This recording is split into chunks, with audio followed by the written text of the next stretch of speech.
ಇಲ್ಲಿ ನನ್ಗೊಂದು ಇನ್ನೊಂದಿದೆ ಆಯ್ತಾ. ಅದಕ್ಕಿಂತ ಮುಂಚೆ ನೀವು ಇಷ್ಟು ದಿವಸ ಹೇಳ್ತಾ ಇದ್ರಿ ರಾಜ್ಕುಮಾರ್ ಅವ್ರ ಸರ್ ಅವ್ರದ್ದು ಹಾಕಿದ್ದೀರಾ ಯಾವ್ಯಾವ ಸಿನಿಮಾಗಳು, ಬಂಗಾರದ ಮನುಷ್ಯ, ದೇವತಾ ಮನುಷ್ಯ. Of course we have grown up watching all of them ಆಯ್ತಾ. ಈಗ ಹೇಳಿದ್ರೆ ಇವ್ರು ಮಾಡಿರೋ ಸಿನಿಮಾಗಳು ಯಾವ್ದು ಅಂತ ಒಂದಷ್ಟು ಯು ಗಿವನ್ ಅ ಟೈಟಲ್. ಯಾರು ಈ ನಮಗೆ ನಿಯಮಾವಳಿಯನ್ನು ಹಾಕೊಟ್ಟವ್ರು ಯಾರು ಇವತ್ತು? ಇದೇ ಚಾನೆಲ್ಸ್ ಅವ್ರು ತಾನೇ ನಮ್ಗೆ ಹೇಳಿದ್ದು ನೀವು ಫೈಟ್ ಹಾಕಿದ್ರೇ ತಗೊಳ್ತೀವಿ ಅಂತ ಹೇಳಿದವ್ರು ಯಾರು? Otherwise where do we have any buyer at all? ಅಂದ್ರೆ ಮಾಧ್ಯಮಗಳು ಹೇಳ್ತಾ ದರ್ಶನ್ಗೆ ನೀವು ಫೈಟಿಂಗ್ ಸೀನ್ ಮಾಡಿ ಅಂತ ಹೇಳಿ. ದರ್ಶನ್ ಅಷ್ಟೇ ಅಲ್ಲ, ಎಲ್ಲಾ ಸಿನಿಮಾಕ್ಕೂ ಹೇಳಿದೆ. ನೀವು ಹೇಳಿ ಪ್ರಶಾಂತ್ ಸಂಬರ್ಗಿ ಅವರೇ, ನಿಮ್ಗೆ ಗೊತ್ತಿದೆಯಲ್ಲ. ಅಂದ್ರೆ ಮಾಧ್ಯಮಗಳಲ್ಲಿ ಸ್ಕ್ರಿಪ್ಟ್ ರೆಡಿ ಆಗುತ್ತಾ, ಮಾಧ್ಯಮಗಳಲ್ಲಿ ರೋಲ್ ಪ್ಲೇ ರೆಡಿ ಆಗುತ್ತಾ, ಚಾನೆಲ್ಗಳಲ್ಲಿ ಕ್ಯಾರೆಕ್ಟರ್ಗಳು ಡಿಸೈಡ್ ಆಗುತ್ತಾ, ನ್ಯೂಸ್ ಚಾನೆಲ್ಸ್ ಎಲ್ಲ ನಾನು ಹೇಳ್ತಾ ಎನಿವೇ ಎನಿ ಮಾಧ್ಯಮ ಫಾರ್ ದಟ್ ಮ್ಯಾಟರ್. ಹೌದು ದೇ ಡು. ಏನ್ ಹೇಳ್ತಾ ಇದ್ದಾರೆ ಅಂದ್ರೆ, ಒಂದು ಸ್ಯಾಟಲೈಟ್ ವ್ಯಾಪಾರ ಆಗ್ಬೇಕು ಅಂದ್ರೆ 4 ಫೈಟ್ ಇರಬೇಕು, 2 ಡ್ಯೂಯೆಟ್ ಇರಬೇಕು, ಲಾಂಗು ಮಚ್ ಇರಬೇಕು ಅನ್ನೋದು ಒಂದು ಪದ್ಧತಿ ಇತ್ತು. ಆದರೆ ಅದು ಬಿಟ್ಟು ವಿಭಿನ್ನವಾಗಿ ಫಿಲ್ಮ್ ಇಂಡಸ್ಟ್ರಿ ಹಸ್ ಗ್ರೋನ್ ಬಿಯಾಂಡ್.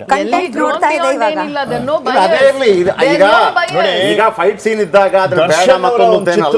ಐರಾವತ ಅಂತ ಪಿಕ್ಚರು ಕರ್ನಾಟಕದಲ್ಲಿ ಹೆಸರು ಮಾಡಿದ್ರು ನನಗೆ ಗೊತ್ತಿಲ್ಲ, ಆದ್ರೆ ಭೋಜ್ಪುರಿಯಲ್ಲಿ ಹೈಯೆಸ್ಟ್ ಗ್ರಾಸಿಂಗ್ ಮೂವಿ. ಭೋಜ್ಪುರಿಯಲ್ಲಿ ದರ್ಶನ್ ಫೇಮಸ್ ಆಗಿದ್ರು. ಯಾಕೆ ಅಂದ್ರೆ ಅಲ್ಲಿ ಹೊಡೆದಾಟ, ಪೊಲೀಸ್ ಇನ್ಸ್ಪೆಕ್ಟರ್ ಪಾತ್ರ ಇತ್ತು. ಭೋಜ್ಪುರಿ ಜನತೆಗೆ ಅದು ಇಷ್ಟ ಆಯ್ತು.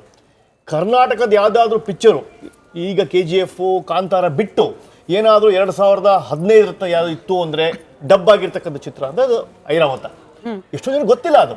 Airavata was sold highest in Hindi and Bhojpuri. So ಯಾಕೆ ಅವರ ಫೈಟಿಂಗ್ಸ್ ಅಥವಾ ಅದು ಇನ್ಸ್ಪೆಕ್ಟರ್ ಡ್ರೆಸ್ಗೋ ಅದ್ರದ್ದು ಆಗಿರ್ಬೋದು. ಬಟ್ ಮಾಧ್ಯಮನೇ ಈ ಥರ ಪಿಕ್ಚರ್ ಮಾಡಿ ಅಂತ ಹೇಳೋದಿದೆಯಲ್ಲ, ಅದು ತಪ್ಪು. ಮಾಧ್ಯಮ ಅಂದ್ರೆ GEC ಚಾನೆಲ್ ಬಗ್ಗೆ ಹೇಳ್ತಾ ಇದ್ದಾರೆ. ಅದ್ರ ಬಗ್ಗೆ ನನ್ನ ಭಿನ್ನಾಭಿಪ್ರಾಯ ಇದೆ. ನಾನು ಕೊನೆಯ ಮಾತು ಹೇಳಿ ನನ್ನ ಈ ಒಂದು ಡಿಬೇಟ್ ಮುಗ್ಸಕ್ ಇಷ್ಟಪಡ್ತೀನಿ. ನಾನು ಆಕ್ಚುಲಿ ಎಲ್ಲಿಗೋ ಹೊರಡಿದ್ದೀನಿ ನೋಡಿ. when I was taken into custody, yes, ಕೇಳಿಸ್ತಾ ಇದೆಯಾ? Hi Bhavna, how are you? Good. When I was taken into custody, very good. Nice to see you all over the news with your cow. Thank you.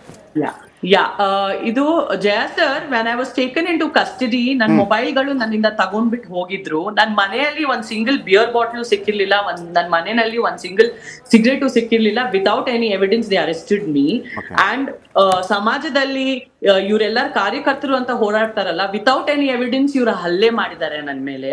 And ನನ್ನ mobile ನನ್ನ ಕೈಯಲ್ಲಿಲ್ಲ, ನನಗೆ ಮಾತಾಡ್ಲಿಕ್ಕೆ ಯಾವ್ದು ಒಂದು what to say source ಇಲ್ಲ, police ಕಸ್ಟಡಿಯಲ್ಲಿ ಇದೀನಿ ಅಂತ ಅದನ್ನ ಬಳಸ್ಕೊಂತ ಇನ್ನ ನೂರಷ್ಟು ಓನ್ಲಿ ಆರೋಪಗಳು which has absolutely no evidence and absolutely no proof. My absence was completely utilized. Similarly, ನಾನು ಇಲ್ಲಿ ಏನ್ ಹೇಳಿಕ್ ಇಷ್ಟಪಡ್ತೀನಿ ಅಂದ್ರೆ 100% ಇಲ್ಲಿ ಒಂದು ಮರ್ಡರ್ ಆಗಿದೆ.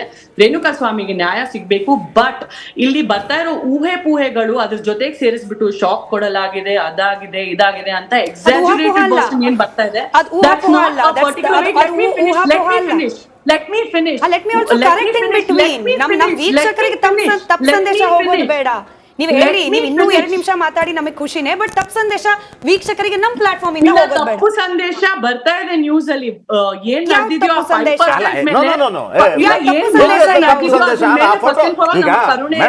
ಆ ಫೋಟೋ ನಾವು ನೋಡಿದೀವಿ. ಈ ತಪ್ಪು ಸಂದೇಶ ಅಂತಂದ್ರೆ ಎಲ್ಲವನ್ನು ವರ್ಷಕ್ಕೆ ಹೋಗ್ಬೇಡಿ, ನಾವು ಕೂಡ ಪೊಲೀಸರ ಜೊತೆ ಸಂಪರ್ಕದಲ್ಲಿ ಇರ್ತೀವಿ. ಆ ಫೋಟೋ ಬಂದಾಗ ಅದೇನು ಹೆಗ್ಗಣ ಇಲ್ಲಿ ಮಾಡ್ಬಿಡ್ತಾ ಅದನ್ನ, ಮುಗ್ಸಕ್ಕೆ ಬಿಡ್ತಾ ಇಲ್ಲ. ನೀವ್ ನನ್ ಮಾತ್ ನನಗೆ ಮುಗ್ಸಕ್ಕೆ ಬಿಡ್ತಾ ಇಲ್ಲ. ನಡ್ದಂಗೆ ಮಾತಾಡೋಣ. ಏನ್ ನಡ್ದಿಲ್ವೋ, ನಡ್ದೇ ಇರಂಗೆ ಇನ್ನೊಂದು ಸಿನಿಮಾನೇ ಮಾಡ್ಕೊಂಡ್ಬಿಡ್ಬಹುದು, ಒಂದು 10 ಸಿನಿಮಾಸೇ ಮಾಡ್ಕೊಂಡ್ಬಿಡ್ಬಹುದು. ಅಷ್ಟು ವರ್ಷನ್ಸ್ ಪರದಾಡ್ತಾ ಇದೆ ಮೀಡಿಯಾನಲ್ಲಿ. ಸೊ ಫಾರ್ ಎಕ್ಸಾಂಪಲ್ ನಾನು ಹೇಳ್ತೀನಿ,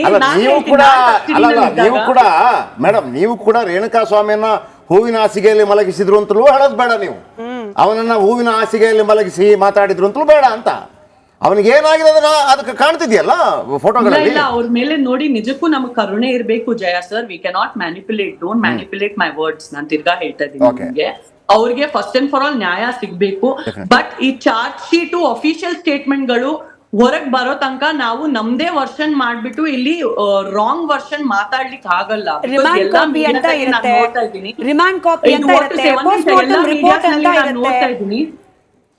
ಅದ್ರ ಎಲ್ಲ ಬೇಸಿಸ್ medias ಮೇಲೆ ನಲ್ಲಿ ನಾನ್ ನೋಡ್ತಾ ಇದ್ದೀನಿ. ಅದ್ರ ಬೇಸಿಸ್ ಮೇಲೆ ನ್ಯೂಸ್ ಕವರೇಜ್ ಆಗುತ್ತೆ. ಇಲ್ಲ, ಅವ್ರ ಮೇಲೆ ಕೈ ಮಾಡಿದರೆ, ಅವ್ರಿಗೆ ಅವ್ರ ತಲೆ ಬಸ್ಸಿಗೆ ಚಚ್ಚಿದೆ, ಆತರ ಹೊಡೆದಿದ್ದಾರೆ ದರ್ಶನ್ ಅವರು ಅಂತ ಎಲ್ಲ ಒಂದು ವರ್ಷನ್ ಬರ್ತಾ ಇದೆ. ಆ ವರ್ಷನ್ ಬರೋದು ಖಂಡಿತವಾಗ್ಲೂ ಸುಳ್ಳು. ಈಗ ದಯಾನಂದ್ ಸರ್, ಕಮಿಷನರ್ ಸಾಹೇಬ್ರೆ ಏನ್ ಹೇಳಿದ್ರು, we have to really respect the police. ತುಂಬಾ ಕಷ್ಟಪಟ್ಟಿದ್ದಾರೆ ಅವರು. He told please wait, the particular enquiry stage is going on. ಅವರಿಂದ ಇನ್ನ ಬೇರೆ ಏನೂ ಸ್ಟೇಟ್ಮೆಂಟ್ ಬಂದಿಲ್ಲ. So we have to wait for the law and order to unfold. ಆರೋಪಿನ ನಾವಿಲ್ಲಿ ಕುತ್ಕೊಂಡ್ಬಿಟ್ಟು ಆಲ್ರೆಡಿ ಗಲ್ಲು ಶಿಕ್ಷೆ ಅಂತ ಹೇಳಲಿಕ್ಕೆ ಆಗಲ್ಲ. ನಾವು ಗಲ್ಲು ಶಿಕ್ಷೆ ಅಂತ ಹೇಳಿದ ತಕ್ಷಣ ಚಾರ್ಜ್ ಶೀಟ್ ಬದಲಾಗಲ್ಲ. ನಾವು ಗಲ್ಲು ಶಿಕ್ಷೆ ಅಂತ ಹೇಳಿದ ತಕ್ಷಣ ಚಾರ್ಜ್ ಶೀಟ್ ಬದಲಾಗಲ್ಲ. ನಾವು ಯಾವುದರ ಬಗ್ಗೆ ಚರ್ಚೆ ಮಾಡಿರ್ತೀವಿ, ಒಂದು ಡಾಕ್ಟರ್ ರಿಪೋರ್ಟ್ ಏನ್ ಬಂದಿರುತ್ತೆ, ರಿಮಾಂಡ್ ಕಾಪಿ ಏನ್ ಬಂದಿರುತ್ತೆ, ಅದರಲ್ಲಿರುವಂತಹ ಮಾಹಿತಿಯನ್ನು ಇಟ್ಕೊಂಡು ಮಾತಾಡ್ತೀವಿ ಅಷ್ಟೇ. No, that is not an official statement released by the Commissioner of Police. Official statement ಎಷ್ಟು ಬಂದಿದೆ ಆ ಬೇಸಿಸ್ ಮೇಲೆ ಖಂಡಿತವಾಗ್ಲೂ ನೀವು ಮಾತಾಡಬಹುದು. ತಪ್ಪ ಅದಿಲ್ಲದೆ ಈ ಒಂದು ರೆಕಾರ್ಡ್ ಬಂದಿದೆ, ಆ ಒಂದು ರೆಕಾರ್ಡ್ ಬಂದಿದೆ, ಬೇರೆ ಎಲ್ಲ ರೆಕಾರ್ಡ್ಸ್ ಏನ್ ಬಂದಿದೆ ಅಫಿಷಿಯಲ್ ಸ್ಟೇಟ್ಮೆಂಟ್ ಆಗಿ ಹೊರಗೆ ಬಂದಿಲ್ಲ. ನಮ್ ಕೇಸಲ್ಲೂ ಹಿಂಗೆ ಆಗಿತ್ತು. ನನ್ನ ವಿಚಾರಣೆನೂ ಸ್ಟಾರ್ಟ್ ಆಗಿರ್ಲಿಲ್ಲ.